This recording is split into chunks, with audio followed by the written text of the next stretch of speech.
Bonsoir à toutes et à tous. Merci de choisir ESAE TV pour vous informer. C'est l'heure du journal sur votre web TV. Dans un instant, les principaux titres des informations à développer. Le Parti social-démocrate PSD ne fait plus désormais partie de l'Alliance Union fait la Nation. C'est une décision issue d'un conseil extraordinaire du dit parti, présidé par Emmanuel Golou le samedi dernier. Sharon Sossou est la Miss Littérature 2017. Elle a remporté la couronne de cette deuxième édition du concours Miss Littérature lors de la grande finale qui s'est déroulée le samedi dernier. Achille Kratos Sodegla a accédé le week-end dernier au grade de docteur en sociologie et anthropologie avec la mention très honorable avec félicitations du jury. Le compte rendu de sa soutenance de thèse dans un instant. Papa. Oui, ma fille. Tu sais, je t'ai dit qu'après mon bac, je veux devenir journaliste reporter d'images, non? Papa, tu penses m'inscrire où? ESAE. ESAE, papa. Waouh! Maman, maintenant que j'ai eu le bac, je veux faire les finances et trésors. Tu comptes m'inscrire où? ESAE, mon fils. ESAE? Oui, maman! Papa, Oui. tu sais qu'après mon bac, je veux être diplomate, non? Et tu comptes m'inscrire dans quelle université? Mais ESAE, naturellement. ESAE? À ESAE, vous êtes bien formé dans les filières comme administration du travail et de la sécurité sociale, administration générale et territoriale, administration des impôts, gestion des marchés publics, planification et développement local, droit et sciences politiques, sciences économiques et de gestion. ESAE, c'est aussi sa télé numérique ESAE TV et son journal L'Informateur. ESAE, c'est à Bedjromede, 3e rue après le carrefour 16 ampoules allant à Jericho. Numéro de téléphone 98 98 14 00 96 80 55 11 90 93 65 21. ESAE, l'excellence a un nom. À nouveau, bonsoir. Le Parti social-démocrate PSD ne fait plus désormais partie de l'Alliance Union fait la Nation. Une décision issue d'un conseil extraordinaire du dit parti présidé par Emmanuel Golou le samedi 22 juillet dernier. Après avoir déclaré nul et de nul effet, le Conseil national des frondeurs et sanctionné ces derniers, Emmanuel Golou et ses pairs ont décidé de retirer le PSD de l'UN, l'alliance politique que dirige Bruno Amoussou. Selon l'annonce faite par le deuxième rapporteur Thierry Akpa, cette décision n'exclut pas tout de même le recoupement avec d'autres forces politiques en vue de créer un creuset assis sur les valeurs du Bénin en vue des combats futurs. Le parti Congrès du Peuple pour le Progrès CPP de son côté, présidé par Christelle Roudonoubo, entre désormais dans la grande famille du pouvoir en place. À l'issue de son premier conseil national de l'année en cours, le CPP décide de soutenir officiellement le président Patrice Talon et ses actions. Il urge de souligner au passage que c'est la ville de Savalo qui a accueilli les membres du bureau exécutif et ceux du bureau politique qui se sont mobilisés d'ailleurs pour décider de l'avenir du CPP dans l'engrenage politique national. C'était quelques brèves pour ouvrir cette édition. Revenons à la grande finale de la deuxième édition du concours de beauté intellectuelle dénommé Miss Littérature qui s'est déroulé dans la soirée de ce samedi 22 juillet 2017 au Bénin Marina Hôtel de Cotonou. Devant un parterre d'amoureux de la lecture et de la littérature et de la culture, les 10 finalistes ont compétit. ESAE TV y était et voici le compte rendu. Littérature, et ça s'applaudit, madame, monsieur, on applaudit très fort. Âgée de 20 ans et en deuxième année de management de gestion, Sharon Sossou remporte la couronne de la reine de la beauté intellectuelle à l'issue de la grande finale de l'élection de Miss Littérature édition 2017. Devant un jury composé de nationalités diverses, les 10 finalistes ont eu à compétir à travers 3 passages individuels pour différentes évaluations. Le premier pour décliner leur identité culturelle traditionnelle, le deuxième pour répondre à 3 questions respectives sur la littérature béninoise, celle africaine et celle du monde, et le troisième et dernier round pour une présentation de compte rendu de lecture du livre Vers cassé de Alain Mamankou suivi d'une question sur l'œuvre. J'ai participé à Miss Littérature parce que la lecture c'est une passion pour moi et aussi Miss Littérature c'était en quelque sorte la concrétisation d'un rêve puisque j'ai toujours voulu être écrivain donc je pense que c'est le début. J'invite massivement toutes les jeunes filles que la lecture est une bonne chose, qu'à travers la lecture, je suis actuellement première dauphine et j'ai un ordinateur. Il y a assez de prix, il y a assez de choses. Je les invite tous, il y a du meilleur dedans. Je pars à Miss Littérature pour plusieurs raisons. D'abord, je voulais commencer à côtoyer les grands écrivains du Bénin pour pouvoir me faire un nom déjà, pour que cela me permette d'avoir un peu plus de facilité lors de la publication de mes futurs ouvrages et pour aussi élargir ma capacité intellectuelle en matière de littérature. Ce concours organisé par la journaliste écrivaine Carmen Toudonou vise à promouvoir les talents littéraires dans le rang des jeunes filles étudiantes afin de les encourager à la lecture, mais aussi et surtout de les suivre sur la voie de la création littéraire. Et dans la dynamique de pérenniser cet acquis, la promotrice instaure quelques innovations. Alors la première, c'est que nous apportons 2 innovations majeures au concours. Premièrement, le concours Miss Littérature sera désormais sous-régional à compter de la prochaine édition. La deuxième innovation, c'est que le concours devient biennal dès l'année prochaine. Ceci va nous permettre de disposer d'une année de battement pour la préparation et surtout la vulgarisation du recueil de nouvelles et des finalistes, le recueil intitulé Diadème. Ceci permettra également à la Miss et aux finalistes en exercice de se rendre dans les établissements, les universités pour présenter l'œuvre et inciter les jeunes à la lecture puisque c'est notre objectif au final. Les parents et amis, sans oublier les autorités politico-administratives qui ont effectué le déplacement pour soutenir les candidates, ont été égayés par l'artiste national Don Metok, dont la prestation leur faisait transgresser sur le visage une émotion nostalgique.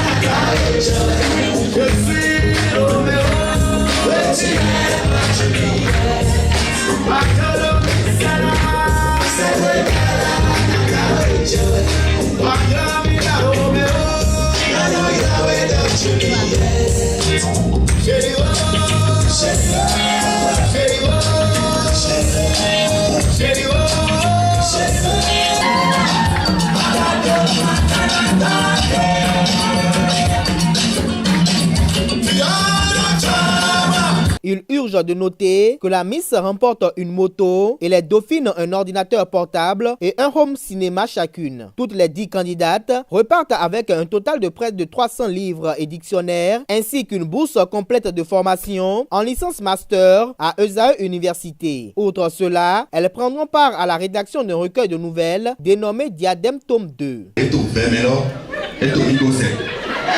Ne comprenez pas autre chose. Restons dans le cadre du concours Miss Littérature édition 2017. À l'issue de cet événement, le parrain a livré au micro de nos reporters les raisons motives qui l'ont poussé à soutenir cette initiative. On écoute le député Boniface Yewetome pour plus d'explications. Je suis président d'honneur du comité de réaction de cette deuxième édition de Miss Littérature, comme j'en ai été d'ailleurs pour la première édition. Parce que concrètement, la littérature, c'est une création d'esprit, c'est des œuvres d'esprit. Je suis architecte de formation, donc créateur des œuvres architecturales. Et je pense que j'ai un double intérêt. Le premier, il s'agit de la promotion de la jeune fille, donc de la femme. Et c'est important pour moi parce que le pays ne peut pas bouger sans que les femmes ne connaissent de promotion. Le deuxième intérêt, c'est une œuvre d'art. C'est des œuvres d'art, c'est des créateurs, créatrices d'art littéraire. Et de ce point de vue, je pense que tout ce qui est art concourt au développement d'un pays, à l'équilibre psychique même de l'homme. Et c'est pour ça que je me suis fait le devoir d'encourager, d'accompagner ce genre d'événement. Le message, c'est non seulement aux apprenants, mais même à nous les adultes, renouer avec la lecture et l'écriture. Ne pas se contenter des leçons qu'on donne aux apprenants à l'école. Parce que pour la culture, il est essentiel de lire même des choses de différents domaines, de lire et comprendre ce qui se passe dans la vie, dans notre pays, en Afrique comme ailleurs dans le monde. Donc c'est essentiel pour les apprenants. Et pour les personnes d'un certain âge, c'est aussi essentiel de savoir ce qui se passe même dans notre propre société. Et savoir aussi ce qui se passe dans d'autres sociétés et ce qui se passe dans le monde. Il est essentiel de lire, de s'informer, lire dans la langue de travail, lire aussi dans nos langues maternelles. parce que la lecture ne se fait pas seulement dans les langues de travail. Achille Kratos Sodegla a accédé le week-end dernier au grade de docteur en sociologie et anthropologie avec la mention très honorable avec félicitations du jury. Ceci est le fruit d'un travail scientifique laborieux conduit sous la direction du professeur Dodji Amouzovi pour une soutenance de thèse qui a eu lieu le samedi dernier à la flash de l'université d'Abomey-Calavi. Esae TV y était et voici le compte rendu. C'est devant un jury international présidé par le professeur émérite Albert Noailly que le candidat a présenté la substance de ses travaux de recherche. Une soutenance qui porte sur dimension sociologie anthropologique du renoncement religieux au sein du catholicisme à Abomey-Calavi, Banamé et Cotonou. Dans ce cadre, le nouveau docteur justifie le choix de son thème. On a remarqué qu'au Bénin, on assiste depuis un temps à une démonopolisation de l'espace religieux. Et ce qui fait que l'Église catholique est de plus en plus concurrencée par ces nouvelles églises. On a aussi remarqué que si, en 2006, elles sont environ 500, c'est que de nos jours, selon la direction des cultes, elles sont à 1250. Mais les sources empiriques révèlent de ce qu'on pourrait en dénommer plus de 5000. Mais on a aussi remarqué que ces nouvelles communautés développent de nouvelles formes de religiosité, offrent de nouvelles possibilités de pratiques religieuses aux fidèles. Et ils ont aussi diverses dénominations qui sont à la limite expressives et incitatives. Et il offre de nouveaux programmes aux fidèles qui est carrément contraire à celle proposée par l'Église catholique juste là. Ce qui fait qu'aussitôt créer, cette nouvelle communauté mobilise un nombre important de fidèles, dont les chrétiens de l'Église catholique. Après avoir apporté leur contribution pour améliorer la qualité scientifique du travail, les membres du jury ont encouragé et félicité le candidat pour sa capacité d'écoute et son abnégation au travail. Le jury l'a déclaré digne du grade de docteur de l'université d'Abomey-Calavi en sociologie anthropologie dans la spécialité sociologie du développement. Et ce, avec la mention très honorable et les félicitations du jury.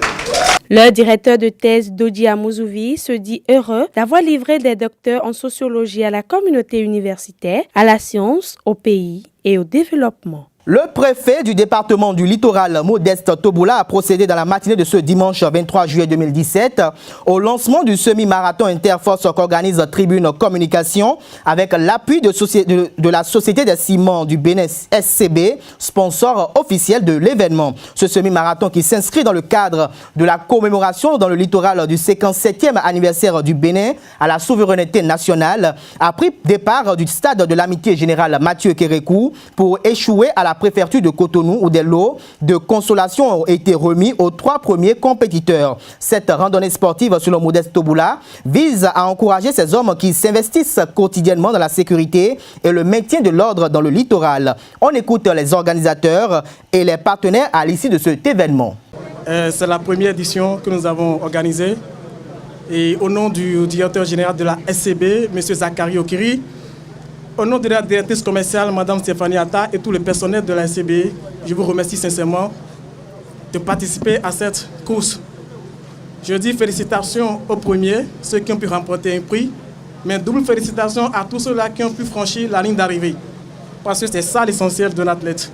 C'est comme les Jeux Olympiques, toujours plus loin, toujours plus haut, toujours plus fort. Vous pouvez battre un record, mais ne pas gagner une médaille. L'essentiel, c'est d'y arriver. Je vous dis simplement que nous accompagnons toujours le gouvernement dans ses objectifs. Vous savez, ici, là, nous avons fêté le 1er août. Alors, il faudrait galvaniser tous les groupes des forces armées, c'est-à-dire la police, la gendarmerie, les militaires, pour que ceux-ci arrivent toujours à sécuriser nos populations, les biens et les personnes. Donc, je voudrais que cette séance-là se multiplie parce que la santé, elle est très importante. Le sport, l'athlétisme, on le dit, c'est la mère de toutes les disciplines. Donc, le sport lui-même, qui est facteur d'unification, qui est facteur de paix. Et autour du sport, nous avons toutes les couches réunies. Et c'est pour nous une fierté. Et nous souhaitons que ces éditions puissent se perpétuer et que nous puissions garder la cohésion, la paix et l'unité nationale. Contribution de e-citoyens à l'amélioration du programme d'action du gouvernement, volet éducation, est le thème qui a fait l'objet d'une causerie animée par Herman Kekere dans l'après-midi du samedi dernier. Une initiative de Masley Semassa, administrateur du forum WhatsApp Info Collecté, qui vise à créer des espaces d'échange et de débat sur les réalités sociales, économiques et politiques qui entravent le développement du Bénin. Reportage. C'est une causerie initiée par le creuset d'échanges virtuels Info Collecté qui a permis au consultant en politique publique, Herman Kekere, de partager avec les autres membres de ce forum WhatsApp ses réflexions sur la question du chômage et sur le système éducatif au Bénin, mais aussi et surtout sur les politiques publiques de développement d'une nation. Pour lui, les formations professionnelles doivent être en phase avec les aspirations profondes de la société. À cela, il recommande la décentralisation du système éducatif pour le rendre plus performant. Décent, c'est ça le but. Et ça passe par l'école. Le système éducatif, moi je dis, on doit le rendre performant, on doit le sécuriser, on doit le rendre cohérent et en adéquation avec les politiques publiques que nous mettons en place. Aujourd'hui, je dis, l'État doit fortement subventionner le circuit professionnel, c'est-à-dire les lycées techniques, mais ce n'est pas la finalité. Comme je l'ai dit tout à l'heure, si vous formez quelqu'un à la menuiserie, si vous lui offrez une école gratuite, tout et tout, il sort avec le diplôme, ça aurait de sens si et seulement si il a un emploi. Il arrive à exercer ce qu'il a appris. L'administration doit consommer ce qui est produit au Bénin. Si ce dont l'administration a besoin n'est pas produit au Bénin, il revient aux politiques publiques de tout faire pour que cela puisse exister. Le conférencier pense et approuve à sa manière que les microcrédits ne sont pas conçus pour les pays qui ont un seuil de pauvreté équivalent à celui du Bénin. Il propose par ailleurs la création d'une base de données pour que les naissances soient identifiées de façon numérique pour régler les problématiques liées aux questions de recensement, de fraude de diplômes et de dispense d'âge. L'administrateur général du forum, à l'issue des échanges, se réjouit de son initiative et compte la rendre pérenne. Oui, plus ou moins, je dirais oui, puisque un jour, nous sommes en train de faire les débats qu'on a l'habitude d'animer sur le forum. Et le débat du jour portait sur la réduction du chômage, en quoi l'éducation peut servir à réduire le chômage. Et le débat est terminé et le lendemain, M. Herman Kekere est venu nous donner son point de vue sur le sujet qu'on a trouvé pertinent, que beaucoup des membres du forum ont jugé très bon. Par exemple de Francky, Sylvestre Agrosso. Donc sur ça, on a dit pourquoi pas une rencontre physique pour discuter du problème, et une histoire ou de faire écho pour que chacun essaie de porter l'information vers d'autres forums. Quant à eux de tomber sur l'œil des dirigeants et autres qui peuvent s'en servir dans la prise de décision. Il urge de souligner au passage que lors de la causerie, le discours n'était pas à l'unisson. Des riches contributions ont été également enregistrées du côté des autres membres de la famille Info Collecté. Et comme en de pareilles circonstances, la causerie s'est achevée par un petit cocktail. Les membres du forum ont profité pour annoncer qu'ils mèneront les jours à venir plusieurs œuvres caritatives à l'endroit des orphelinats de la place.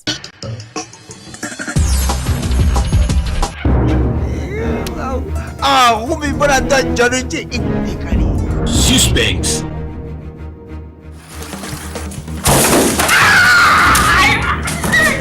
Papa, mais qu'est-ce qu'il t'a fait?